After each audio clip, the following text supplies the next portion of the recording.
Bangalore Mysore expressway कैसे fail हुआ, nice ring road कैसे पूरी हुई और पेरिफेरल रिंग रोड क्या है, उसके बारे में जानकारी भी देंगे।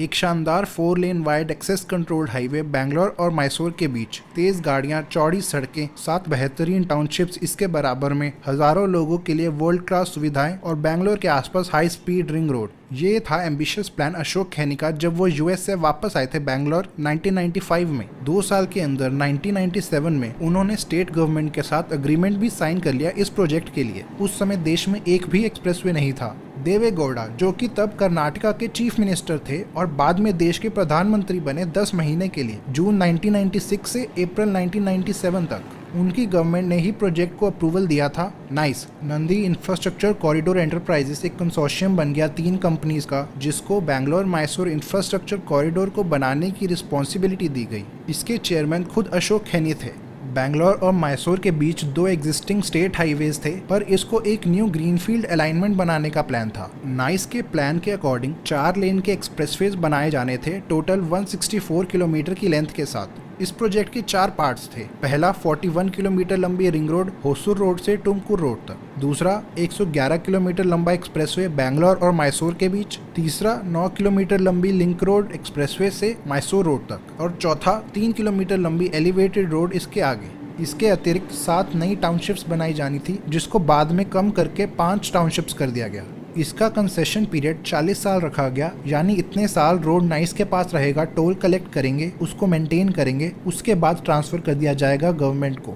नाइस के अकॉर्डिंग उनके पास लगभग 6200 एकड़ की ज़मीन है इस प्रोजेक्ट के लिए। अग्रीमेंट 1997 में साइन हुआ था, लेकिन कंस्ट्रक्शन 2004 में शुरू हुई। अभी तक पूरे प्रोजेक्ट का सिर्फ 52 किलोमीटर ही पूरा हो पाया है। 41 किलोमीटर की रिंग रोड, 7.5 किलोमीटर की लिंक रोड और सिर्फ 3.5 किलोमीटर का एक्सप्रेसवे ही बन पाया है। लिंक रोड का 1.5 किलोमीटर लंबा सेक्शन ये रहा जो पूरा नहीं हो पाया, और एक्सप्रेसवे यहाँ पर आके एकदम से खत्म हो जाता है। आगे इसका रूट ऐसे जाना था, ये भी दिख जाता है। इसके अलावा जो 5 इंडस्ट्रियल टाउनशिप्स बनानी थी, उसका भी काम शुरू नहीं हो पाया। पूरा project build own operate transfer boot basis पर बनाया जाना था। इसका मतलब कंपनी ने पूरी कंस्ट्रक्शन अपने रिसोर्सेज से ही करनी थी। लैंड एक्विजिशन भी उनको अपने पैसों से ही करनी पड़ती। गवर्नमेंट की कोई फंडिंग नहीं थी इसमें। फिर ये उनके पास 40 साल के लिए रहेगा, 2037 तक, ताकि वो टोल कलेक्ट करके और दूसरे जरिए से अपना खर्चा और प्रॉफिट निकाल पाए। शुरुआत में इसकी कॉस्ट थी 1500 करोड़ रुपए, लेकिन ये बढ़कर 4000 करोड़ से ऊपर चली गई। ये प्रोजेक्ट स्टार्टिंग से ही कंट्रोवर्शियल रहा। फार्मर्स, इन्वायरमेंटलिस्ट, एक्टिविस्ट और दूसरे पॉलिटिशियंस ने भी विरोध किया था। नाइस ने 550 से ज्यादा लॉसूट्स को लड़ा है कोर्ट्स में, जिसमें से 6 से ज्यादा तो सुप्रीम कोर्ट में थे। आखिर में बैंगलोर मैसूर एक्सप्रेसवे का प्लान फेल हो गया।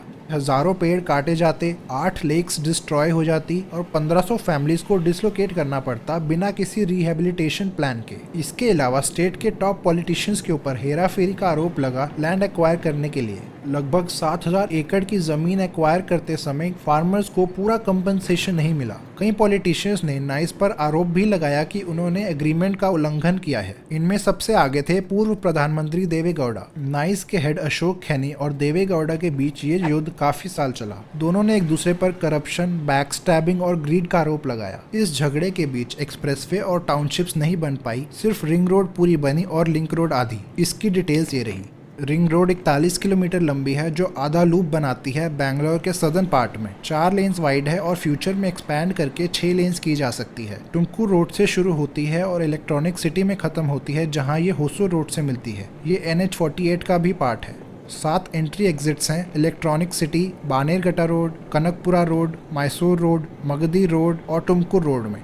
दोनों एंड्स में ट्रम्पेट इंटरचेंजेस हैं। एक्सप्रेसवे के साथ क्लवरलीफ इंटरचेंज है और बाकी नॉर्मल एंट्री एग्जिट्स है टोल बूथ्स के साथ। इसको इस्तेमाल करके यात्री पूरी सिटी बाईपास कर सकते हैं 45 मिनट के अंदर। ये रिंग रोड एक नए कमर्शियल हब के रूप में उभर रहा है, क्योंकि कई कंपनीज और रेजिडेंशियल एरियाज बनने लगे हैं इसके आसपास। इनकी कनेक्टिविटी भी बेहतर है। फ्यूचर में एक मेट्रो लाइन प्लान भी है इसके पैरेलल में, जो इसे और आकर्षक बना देगा। इसको build own operate transfer boot basis पर बनाया गया था और ये नाइस के अंडर है 40 साल के लिए, लगभग 2037 तक। पूरी लेंथ का टोल है 180 रुपए और स्पीड लिमिट 80 किलोमीटर पर आ रखी गई है। इसको सेक्शंस में खोला गया था पब्लिक के लिए 2009 तक। आगे चलते हैं। नाइस का बैंगलोर मैसूर एक्सप्रेसवे प्लान तो आगे बढ़ा नहीं, लेकिन ट्रैफिक में सिग्निफिकेंट ग्रोथ हुई पिछले 20 सालों में। दोनों शहरों के बीच पुराने स्टेट हाईवेज कैपेसिटी से कई ऊपर ऑपरेट कर रहे हैं और इधर ट्रैफिक कंजेशन होना आम बात है। इसलिए national highway authority of India ने 2014 में पुराने स्टेट हाईवे 17 को टेक ओवर करके पूरे रूट को NH 275 में चेंज कर दिया, आगे मैंगलोर तक। इसको वाइड करके एक्सप्रेसवे बनाने का प्लान है NHAI का। इस बार नाइस वाली गलती से बचने के लिए लैंड एक्विजिशन प्रोसेस वो अपने पास ही रखेंगे। इसका काम 2019 में शुरू हुआ और 2022 तक पूरा होने की उम्मीद है। नए बैंगलोर मैसूर एक्सप्रेसवे की डिटेल्स देखते हैं। पुराने हाईवे को अपग्रेड करके 10 लेन वाइड बनाएंगे, जिसमें 6 लेन का कंट्रोल्ड एक्सेस एक्सप्रेसवे होगा बीच में और इसके आसपास 2 लेन्स की सर्विस रोड्स होंगी। इसकी लंबाई 118 किलोमीटर होगी, जो कि बैंगलोर के केंगरी में शुरू होगी नाइस रिंग रोड से और मैसूर के बाहर नगुवनल्ली में खत्म। ज़्यादातर अलाइनमेंट इसकी पुरानी वाली ही होगी, मगर 6 टाउन्स को ये बाईपास कर जाएगा। ये पार्ट्स ग्रीनफील्ड होंगे। बिदादी, रामनगरा, चन्नापटना, मधुर, मंड्या और श्रीरंगपटना के अराउंड बाईपास करेगा। एक्सप्रेसवे में 9 major bridges, 44 minor bridges, 4 road over bridges और 49 अंडरपासेस भी बनेंगे। इसके साथ एक एलिवेटेड कॉरिडोर भी बनाया जाएगा 8 किलोमीटर लंबा। इसके पूरे होने से कई फायदे होंगे। मैसूर और बैंगलोर के बीच ट्रैवल टाइम आधा हो जाएगा, मौजूदा 3 घंटे से सिर्फ 1.5 घंटा। बैंगलोर से मैसूर के अलावा ऊटी और कोयम्बटूर जाने वाले यात्रियों को भी लाभ होगा और इकोनॉमिक एक्टिविटी बढ़ेगी एरिया में। पूरे प्रोजेक्ट की एस्टिमेटेड कॉस्ट है लगभग 7,400 करोड़ रुपए। इसको बनाने के लिए नया हाइब्रिड एन्युटी मॉडल इस्तेमाल किया जा रहा है। इसका मतलब NHAI टोटल प्रोजेक्ट कॉस्ट का सिर्फ 40% फंड करेगी और बाकी 60% कॉन्ट्रैक्टर या डेवलपर खुद लगाएंगे। फिर हर साल उनको फिक्स्ड रेवेन्यू देगी NHAI जब तक उनकी इन्वेस्टमेंट इंटरेस्ट के साथ वापस नहीं हो जाती। इसमें टोल कलेक्शन की जिम्मेदारी NHAI के पास ही रहेगी। इससे क्या फायदा होगा? पहला तो नाइस जैसी मिस्टेक नहीं होगी। गवर्नमेंट और कंपनी दोनों के बेस्ट इंटरेस्ट में होगा कि प्रोजेक्ट जल्दी से कंप्लीट हो। पूरा होने के बाद कंपनी को इंटरेस्ट मिल जाएगा उनकी इन्वेस्टमेंट का और गवर्नमेंट को सारे राइट्स के साथ नई रोड।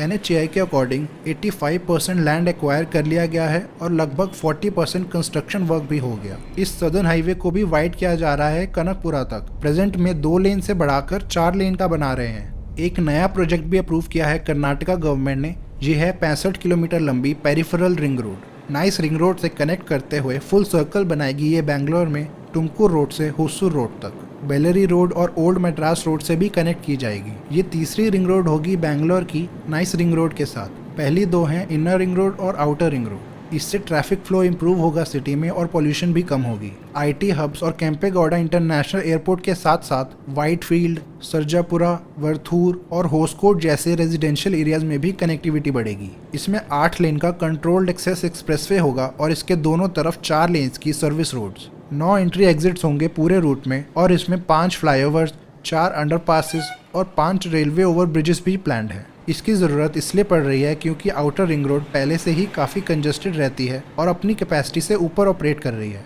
इसमें हर रोज़ 10,000 से ज़्यादा ट्रक्स पास करते हैं, जिसमें से कई बैंगलोर को बाईपास करते हैं।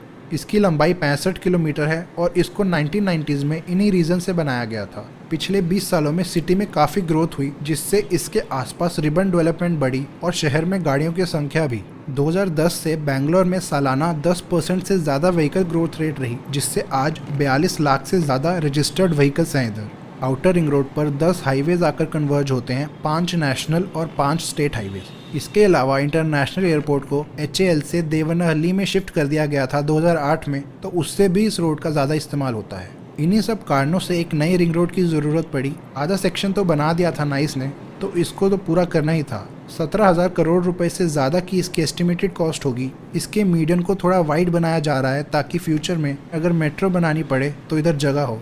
इसके लिए लगभग 33,000 पेड़ काटे जाएंगे। इससे 10 गुना ज़्यादा पौधे लगाने का भी प्लान है। कर्नाटका गवर्नमेंट की बैंगलोर डेवलपमेंट अथॉरिटी BDA इसको बनाएगी हाइब्रिड एन्युटी मॉडल को इस्तेमाल करके, सेम जैसे बैंगलोर मैसूर एक्सप्रेसवे बनाया जा रहा है। अभी इसकी लैंड एक्विजिशन चल रही है, कंस्ट्रक्शन शुरू नहीं हुई। ऐसी और वीडियोस को देखने के लिए सब्सक्राइब करें। Thanks for watching.